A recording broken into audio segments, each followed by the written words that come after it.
As actividades que facemos aquí en Piornedo empezaron ca creación da Asociación Cultural O Teixeiro, que xa foi fai máis de 30 anos. Algúnas seguimos facendo a través da asociación, digamos que son así máis formales, e hai outras actividades un pouco máis informales que se fan pois, a través da Palloza Museo e incluso se está empezando a pensar na creación dunha asociación relacionada ca recuperación de todos os saberes que teñen que ver co centeo, a sembra, a recolección, a mallega, e despois tamén o teitado, claro.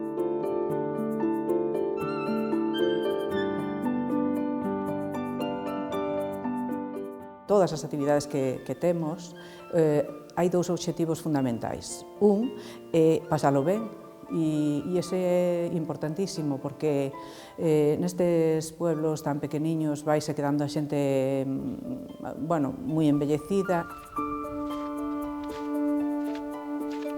O outro obxectivo é o de recuperar, e entonces trátase de recuperar os saberes tradicionais, o folclore propio, por iso intentamos recuperar a pandeira, tamén os puntos de baile daqui da zona.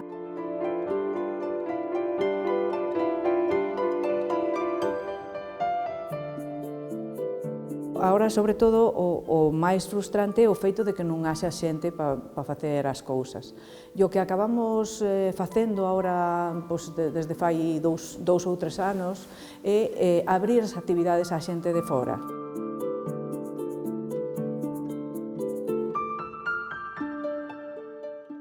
Os puntos positivos sempre son cando te esforzas en facer unha cousa, tú parece que lle ves sentido, hai outra xente que dice non, isto non vai salir, non vai vir naide, non vai chover, vai tal, e ao final ves que, que vai salindo e a xente queda contenta.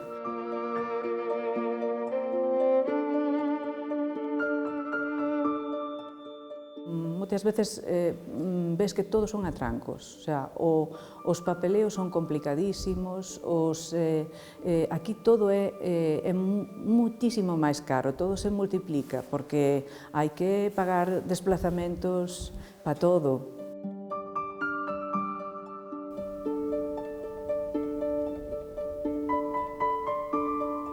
Eu, xunto con Isolina, que anda tamén por aí, pois todos os domingos facemos unhas pequenas rutas, máis que rutas son paseos etnográficos. Neses paseos o que vamos facendo é contando as nosas propias vivencias e cousas que nos contaron, cousas do monte, as peculiaridades do monte, e despois usos das ervas, contos, son pequenas tertulias.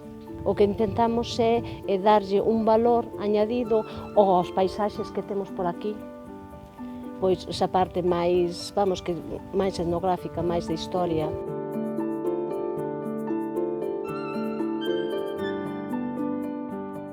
Ver a veces que pouquiña xente, que somos 4 en realidad na asociación, pois somos capaces de facer festas bonitas, de facer que a xente que participa nesas festas marche ilusionada. Entonces, eso sí que é un subidón.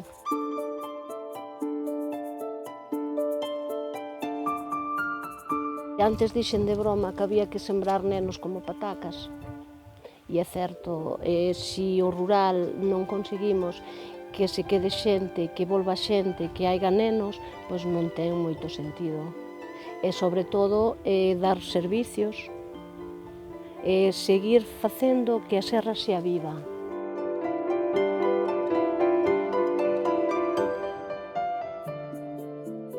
Eu son mestre, levo traballando no Concello 35 anos, entonces para min a Asociación Cultural O Teixeiro é como unha luz no medio da oscuridade que había neste Concello no eido cultural.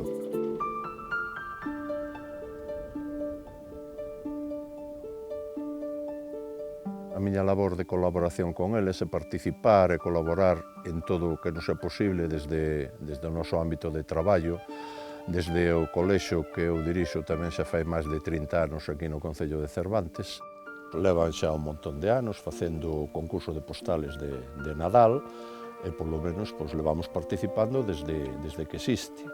Entón, agora xa como centro único do Concello, xunto co Concello limítrofe o centro de Navia.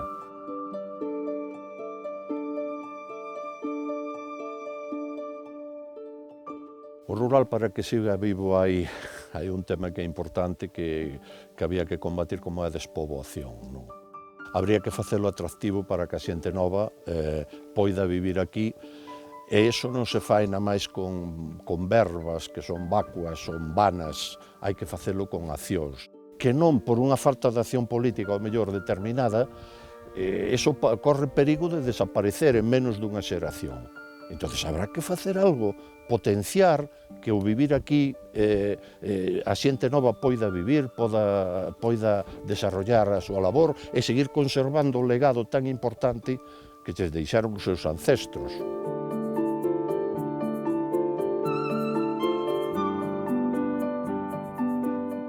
Vou a presentar os obradoiros de baile que facemos unha vez cada mes e nos que aprendemos o baile que se bailou sempre aquí, que é o baile tradicional ancarés.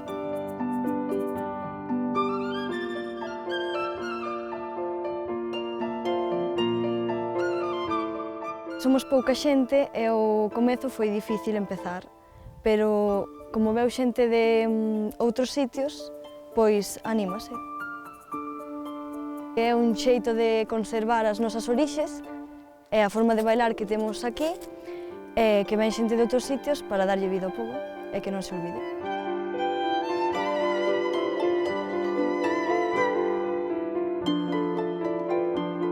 Para que siga vivo, teñense que facer actividades estilo estes obradoiros para que se dé a coñecer o pobo e para conservar a nosa cultura e as nosas orixes.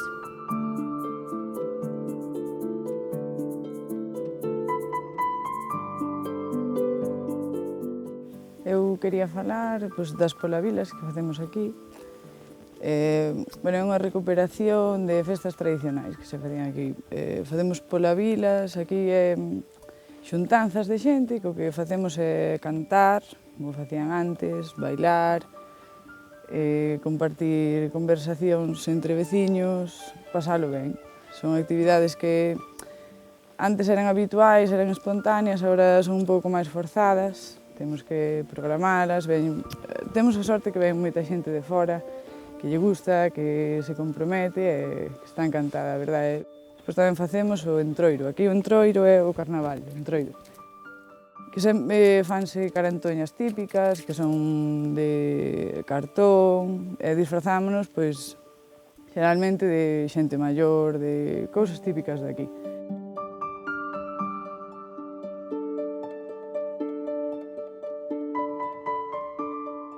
É un traballo moi difícil porque temos que luchar contra moitas adversidades, contra a falta de xente, contra a falta de medios, contra moitas cousas, pero temos moita ilusión, vemos que a xente lle gusta, a xente intenta participar, os poucos que somos, en xeral. Tamén ven moita xente de fora, que vemos que isto gusta.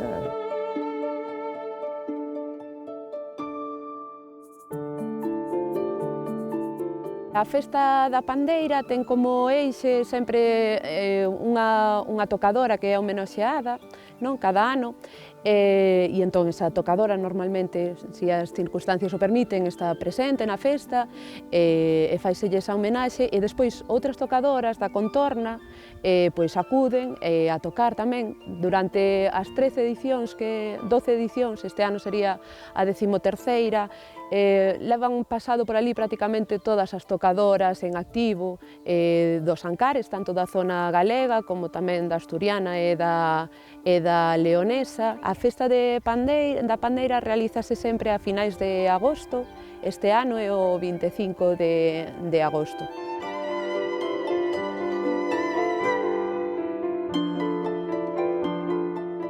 Digamos que hai como unha irmandade entre as diferentes comunidades, que ao final, bueno, non hai casi esas diferencias están máis nos mapas, non? Pero entre Galicia, Asturias e León, que realmente os toques de pandeira, moitas veces vemos moitas similitudes, bueno, que ali se xuntan diferentes tocadoras de diferentes comunidades e vemos todas esas similitudes.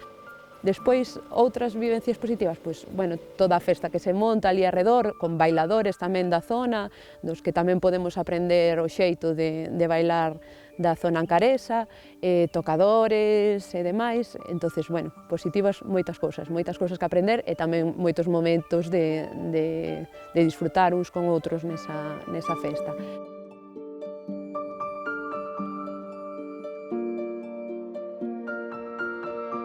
Estas persoas xa vanse facendo maiores, estas tocadoras, entonces si queremos que haxa un futuro tamén para a festa da pandeira, ten que vir xente nova con ese impulso a renovar a festa, pero tamén a renovar tamén os toques de pandeira, a aprender e poder seguir esa canle de transmisión, que ao final agora é doutro xeito, non é que eu son tocadora e non aprendín da miña avoa, pero sí que aprendín gracias a outras avoas.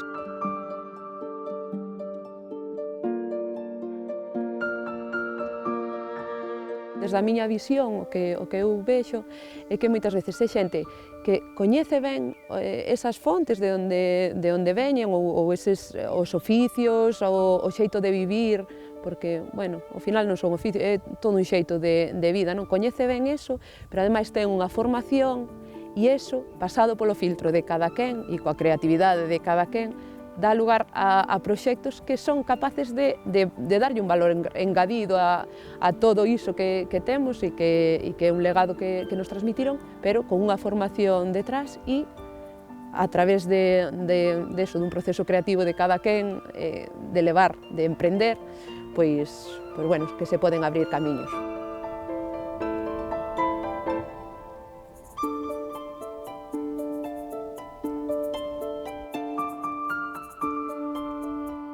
Son ceramista.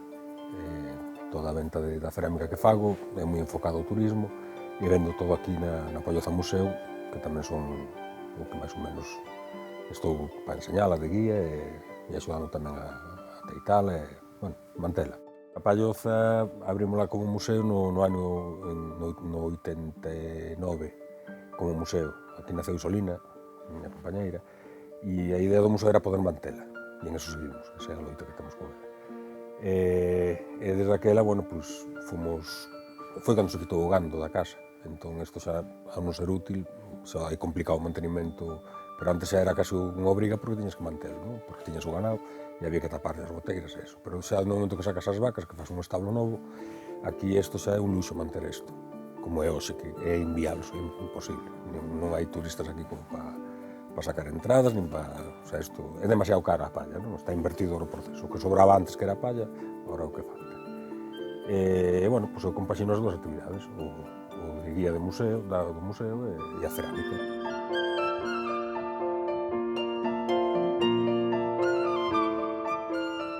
Isto está ahora mesmo manga por hombro e as pallozas, o problema das pallozas que non esperan. As pallozas hai que mantelas todos os anos sí ou sí. Que pasa? Xente maior nas casas, xente sin cartos, non hai onde mercar a palla. Xa te digo, antes o que sobraba era a palla e ora que non hai palla. E ainda que a plantes, tampouco tes despois mau de obra que che sube.